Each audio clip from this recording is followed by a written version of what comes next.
విష్ణవే నమః. సనాతన ధర్మం లోపల పితృదేవతలకు మరియు పితృస్వరూపి అయినటువంటి నారాయణునకు అత్యంత ప్రీతికరమైనటువంటి మాసము వైశాఖ మాసం. ఈ విషయం గురించి మనము గతం లోపల ఒక వీడియో లోపల చెప్పుకున్నాము. ఎందుకంటే ఇది దేవతలు కూడా తమ పితృదేవతలను అంటే దేవపితృలను ఆరాధించేటువంటి సమయం ఇది వారికి ధనుర్మాసం అనేది వారికి బ్రాహ్మీ ముహూర్తం అయితే ఈ వైశాఖ మాసం ఏదైతే ఉందో ఇది వారికి కుతప కాలం నుంచి అపరాహ్న కాలం వరకు అవుతుంది. అందుకోసం ఈ వైశాఖ మాసం ఏదైతే ఉందో ఇది అత్యంత పితృదేవతలను ఆరాధించడానికి మరియు విష్ణుమూర్తిని కూడా ఆరాధించడానికి పితృస్వరూపైనటువంటి ఆ నారాయణను కూడా ఆరాధించడానికి అత్యంత శ్రేష్టమైనటువంటి కాలం ఇది. అయితే పురాణాలు మరొక గొప్ప వ్రతం గురించి చెప్పి ఉన్నాయి. అది వైశాఖ పౌర్ణమి నుంచి జ్యేష్ఠ శుద్ధ ఏకాదశి అంటే నిర్జల ఏకాదశి వరకు కూడా చేసేటువంటి ఒకానొక సాత్విక ధర్మము.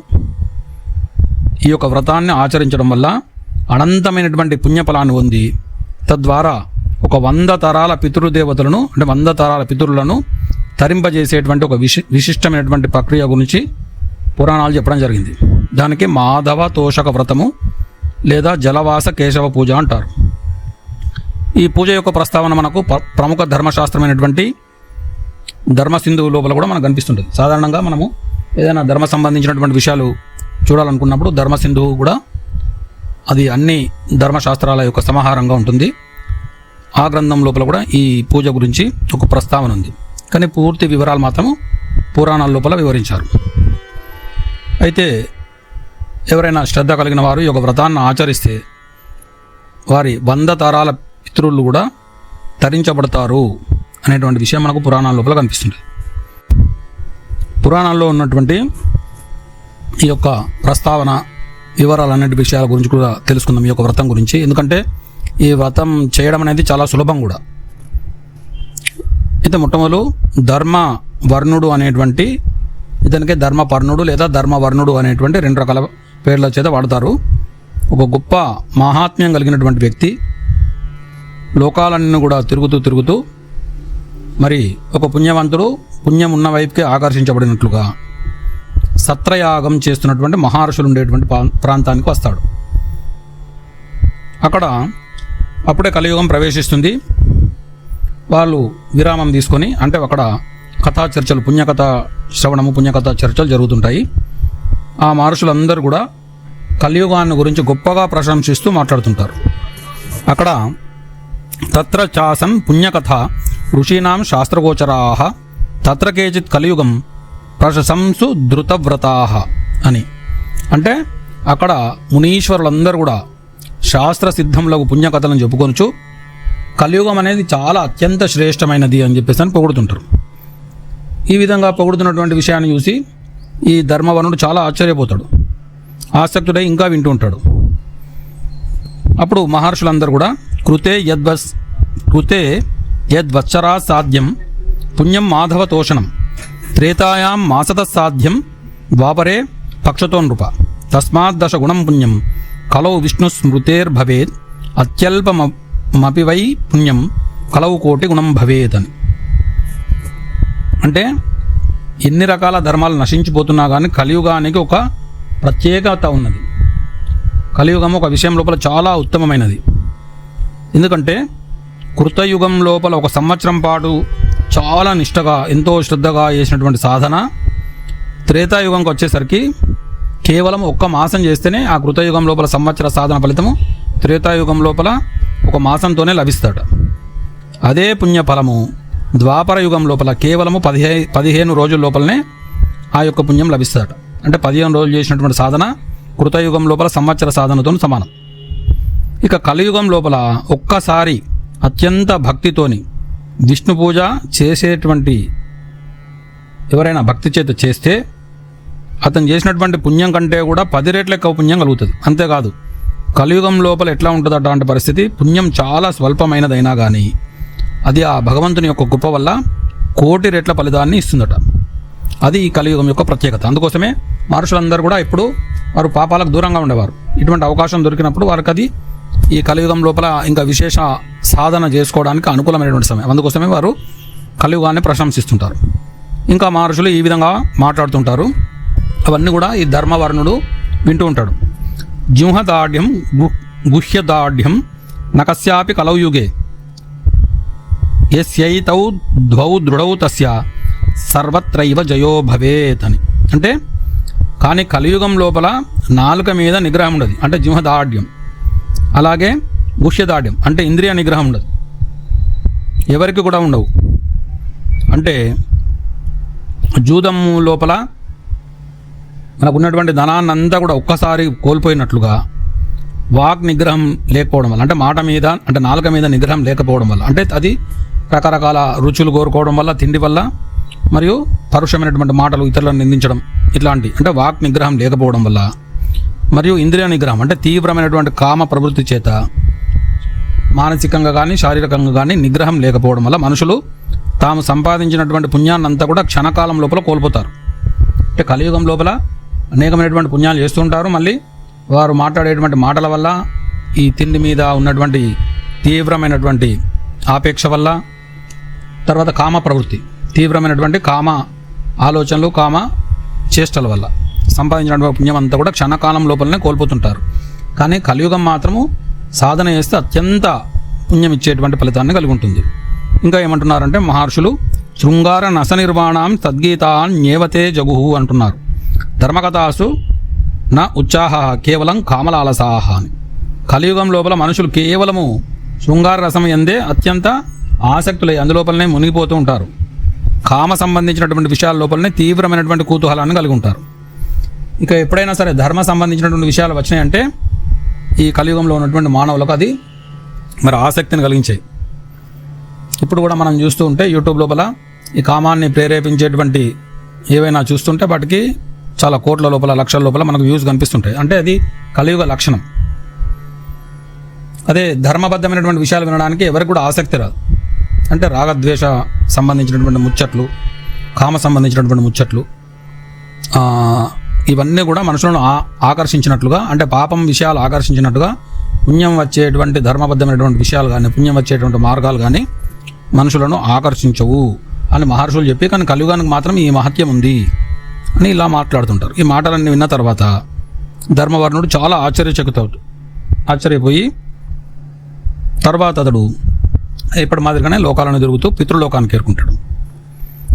అప్పుడు సచరన్ సర్వద్వీపేషు లోకేష్వపి చ సర్వశః సమస్త ద్వీపమాలాంచ పితృలోకం యయౌ ధీమాన్ కదాచిత్ కౌతుకాన్విత అని.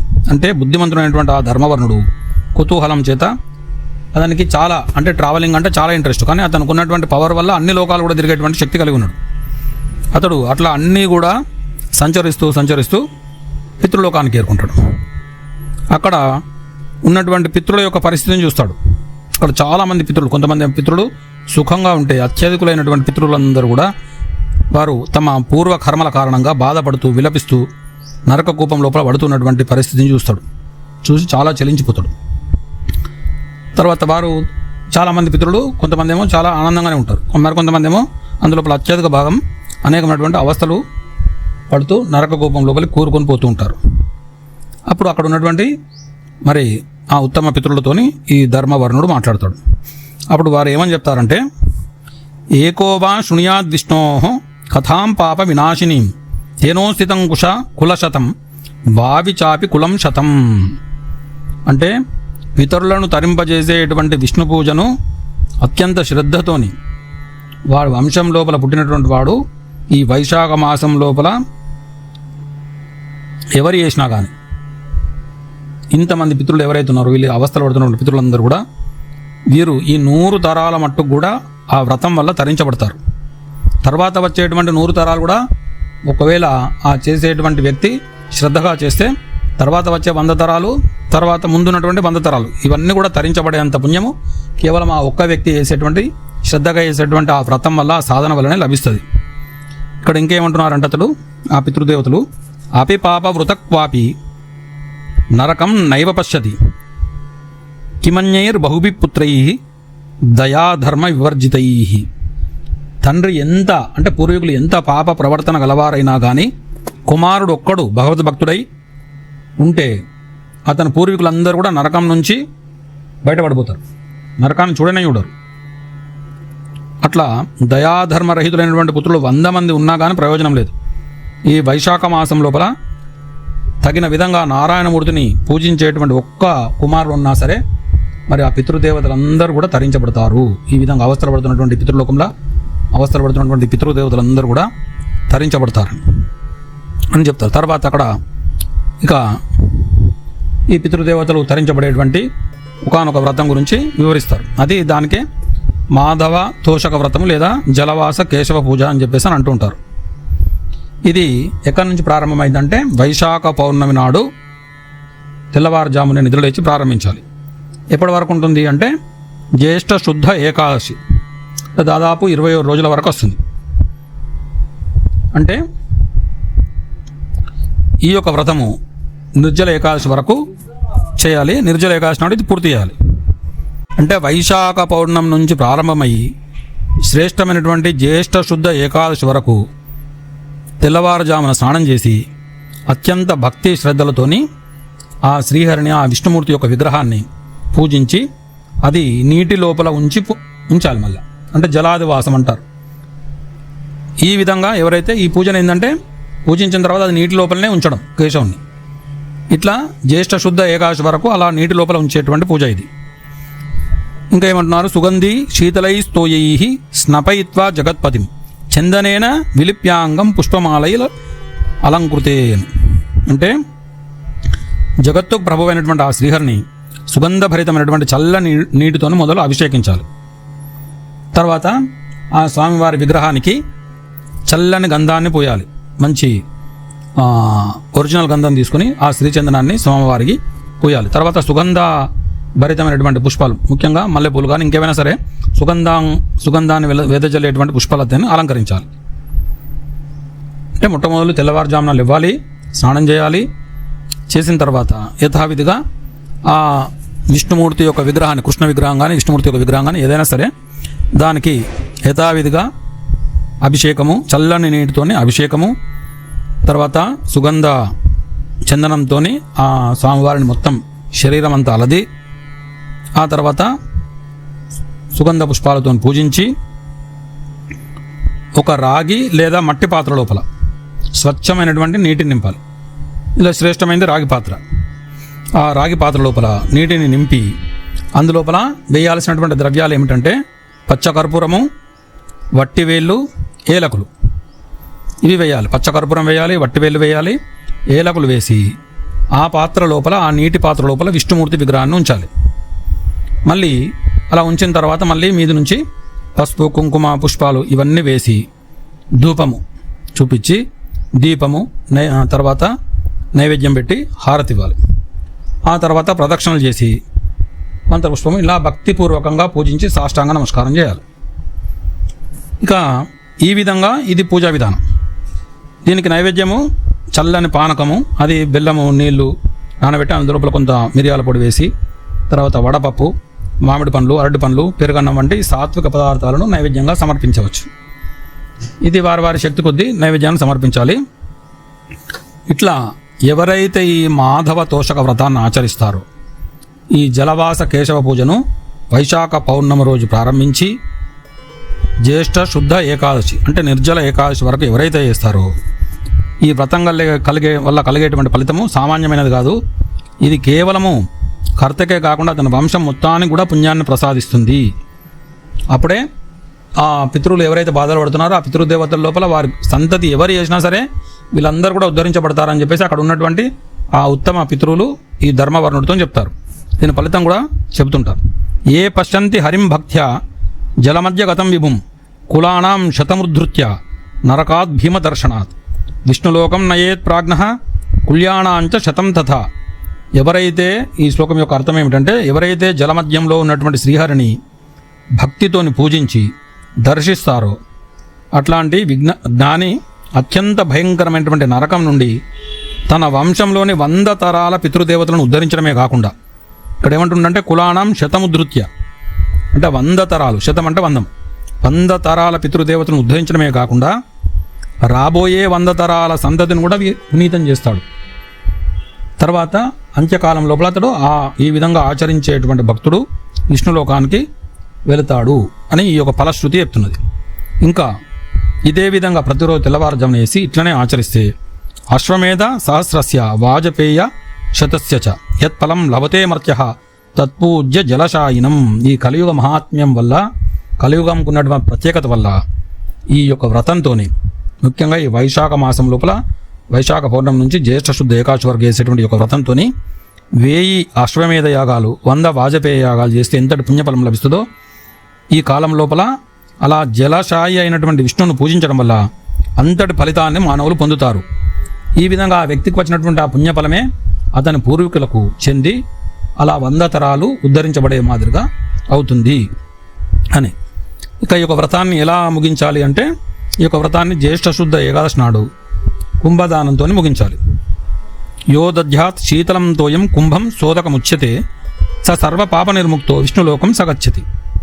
ఎవరైతే ఈ వ్రత ముగింపు రోజున చల్లని నీటితో కూడినటువంటి కుంభాన్ని, అది మట్టిది కానీ రాగిది కానీ వారి వారి శక్తిని బట్టి ఆ యొక్క అచ్యుతుడి ప్రీతి కొరకు, అంటే ఆ విష్ణుమూర్తి కృష్ణమూర్తి యొక్క ప్రీతి కొరకు మరి దానం చేయాలి. ఇది నీటి నుంచినటువంటి పాత్రను మనము ప్రతి వైశాఖ పౌర్ణమి నుంచి జ్యేష్ఠ మాసం వరకు చేయడానికి అట్లాగే ఉంచుకోవచ్చు. వేరొకటి పాత్ర తీసుకొని ఆ పాత్రను కూడా దానం చేయొచ్చు. అప్పుడు వారి పితృలు సమస్త పాపాల నుండి విముక్తులై శాశ్వతమైనటువంటి విష్ణులోకాన్ని పొందుతారని చెప్పేసి అని ఫలశ్రుతి లోపల వివరించారు. అయితే ఈ మొత్తం వ్రతం లోపల అత్యంత ముఖ్యమైనది ఏమిటంటే మరి నియమాలు. అది లోపల వాక్ నిగ్రహం, అంటే ఎవరిని కూడా వైశాఖ పౌర్ణమి నుంచి జ్యేష్ఠ శుద్ధ ఏకాదశి వ్రతంలో ఉన్నంతకాలం ఎవరిని కూడా నిందించవద్దు. మరి భగవంతుడు పరీక్ష పెట్టినట్టు ఇతరులు ఎవరైనా సరే తనను నిందించినా కానీ అది సహించాలి. అంటే ఎవరిని కూడా నిందించకుండా ఉండాలి, ఎవరన్నా నిందించినా కానీ అది సహించాలి. అంటే అక్రోధనై, క్రోధం లేకుండా ఉండాలి. శౌచపరి, తర్వాత పూర్తిగా శుద్ధిగా ఉండాలి. ఏదైనా అవసర నిమిత్తము ఏమైనా కార్యక్రమాలకు, అంటే వాష్రూమ్కి అట్లాంటి సందర్భాల లోపల వెళ్ళినప్పుడు మరి అప్పుడు దీక్షలో ఉన్నటువంటి నియమాలు పాటించాలి. అంతేకాకుండా కామ నిగ్రహం కలిగి ఉండాలి. మొత్తం రోజులు కూడా కామ నిగ్రహాన్ని కలిగి ఉండి బ్రహ్మచర్యాన్ని పాటించాలి. ఇలా తమ తమ అవకాశం బట్టి ఒక పూట భోజనము, తర్వాత మిగతా పూట అల్పాహారం. ఇప్పుడు సాధారణంగా అయ్యప్ప దీక్ష కానీ, హనుమాన్ దీక్ష కానీ, దుర్గా దీక్ష కానీ ఏ విధంగా అయితే భక్తులు పడుతుంటారో అవే దీక్ష నియమాలు పాటించాలి. ఇక చివరిగా ఏమని చెప్తున్నారంటే, ఏన చిత్త విశుద్ధి స్యాద్ అద్య సతముపకారకః తం విద్ధి సాత్వికం ధరం యశ్చకేనాప్య నిందితః. అంటే ఇక్కడ ఒక్కొక్క కర్మ వల్ల ఒక్కొక్క ఫలితం లభిస్తుంది. కొన్ని ధర్మాలు తామస ధర్మాలు ఉంటాయి, కొన్ని రాజస ధర్మాలు, మరి కొన్ని సాత్విక ధర్మాలు ఉంటాయి, కొన్ని అత్యుత్తమ సాత్విక ధర్మాలు ఉంటాయి. ఇక్కడ ఇప్పుడు ఒక వ్యక్తి రోజంతా కూడా రాళ్ళు కొట్టినా కానీ వచ్చేటువంటి ఆదాయం కన్నా కేవలం ఒక ఇల్లు ప్లాన్ గీసి ఇచ్చేటువంటి ఒక ఇంజనీర్ ఒక గంట సేపు ప్లాన్ గీసి ఇస్తే వచ్చేటువంటి ఆదాయం ఎక్కువగా ఉంటుంది. అంటే కష్టం పరంగా చూసినప్పుడు ఇక్కడ పడినటువంటి కష్టం వేరు, అక్కడ పడినటువంటి కష్టం వేరు, కానీ ఫలితం మాత్రము ధన రూపం లోపల చూసినప్పుడు ఏ విధంగా అయితే మరి అక్కడ కష్టం తక్కువ ఎక్కువ ఫలితం వస్తుంది. అదే బిల్ గేట్స్ కానీ ఇట్లాంటి వాళ్ళకు కేవలం గంట లోపల అనేక రెట్ల ఆదాయం వస్తుంటుంది. అదేవిధంగా ధర్మం కూడా తామస ధర్మానికి ఫలితము వచ్చేటువంటి పుణ్యము పెద్దగా ఉండదు. రాజస ధర్మానికి పుణ్యపాపాలు రెండు కూడా, అంటే రాజసమైనటువంటి కర్మకు పుణ్యపాపాలు రెండు కూడా సమానంగా ఉంటాయి. ఇక సాత్విక ధర్మానికి ఏదైతుందో అది విశేషమైనటువంటి పుణ్యం లభిస్తుంది. ఇక పరమ సాత్వికమైనటువంటి ధర్మానికి ఇంకా అత్యుత్తమమైనటువంటి పుణ్యం లభిస్తుంది. ఇప్పుడు ఈ వ్రతం ఏదైతుందో ఇది పరమ సాత్వికమైనటువంటి ధర్మం అని చెప్పేసి చెప్తున్నారు. అంటే ఏ ధర్మం ఆచరించడం వల్ల మనస్సంతా కూడా నిర్మలంగా మారుతుందో, ఏదైతే మనకు అత్యంత శ్రేయస్సును కలిగిస్తుందో, ఏ ధర్మం అయితే ఎవరి చేత కూడా నిందింపబడకుండా ఉంటుందో, అంటే పండితుల చేత నిందింపబడకుండా ఉంటుందో, వేద స్మృతుల చేత చెప్పబడి నిష్కామంగా కోరిక లేకుండా, అంటే కేవలం తన సొంత ప్రయోజనం కోసం కాకుండా ఇతరులను ఉద్ధరించడానికి ఎవరైతే ఆచరిస్తారో, ఇదే సమయం లోపల లోకానికి విరుద్ధం కాకుండా ఉంటుందో అట్టి ధర్మం పేరే పరమ సాత్విక ధర్మం. అదే సాత్విక ధర్మం అని చెప్పేసి అని పేరు. తే సర్వే స్వస్వధర్మాశ్చ యథా విష్ణో సమర్పిత. ఈ రకంగా ఈ సాత్విక ధర్మాన్ని ఆచరించి దాన్ని సర్వం శ్రీ కృష్ణార్పణమస్తు అని కానీ, సర్వం శ్రీ విష్ణుదేవత చరణారవిందార్పణమస్తు, లేదా పితృస్వరూపి నారాయణ చరణారవిందార్పణమస్తు అని ఈ విధంగా తమ తమ వీలుని బట్టి అక్షింతల నీళ్లు మొత్తం వ్రతం పూర్తయిన తర్వాత, కుంభదానం ఇచ్చిన తర్వాత ఈ యొక్క వ్రతాన్ని అక్షింతల నీళ్లు వదిలేసి ఆ నారాయణ యొక్క పాదాలకు సమర్పించాలి కర్మ ఫలితాన్ని మొత్తం.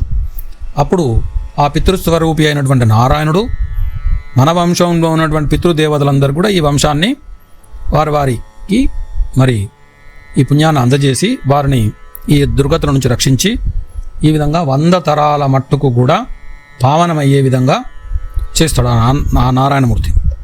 కాబట్టి ఈ విధంగా ఆచరించబడేటువంటి ఈ పరమ పావన సాత్విక ధర్మం వల్ల పితృలు తరించబడతారని చెప్పేసి మన పురాణాలు ధర్మశాస్త్ర గ్రంథాలు చెప్తున్నాయి. ఎవరికైనా మీ అవకాశం బట్టి ఎవరైనా సరే ఈ యొక్క దీక్ష మాదిరిగా ఉండి ఈ వైశాఖ పౌర్ణమి నుంచి జ్యేష్ఠ శుద్ధ ఏకాదశి వరకు ఎవరైతే ఈ మాధవ తోషక వ్రతం లేదా జలవాస కేశవ పూజ ఆచరిస్తారో వారికి అన్ని రకాల పితృదోషాల నుంచి మరి వీరు చేసేటువంటి ఒక సాధన వల్ల త్వరగా విముక్తులు అవుతారని చెప్పేసి అనేది ఇది శాస్త్రవచనం. స్వస్తి శుభం భవతు. విష్ణవే నమః.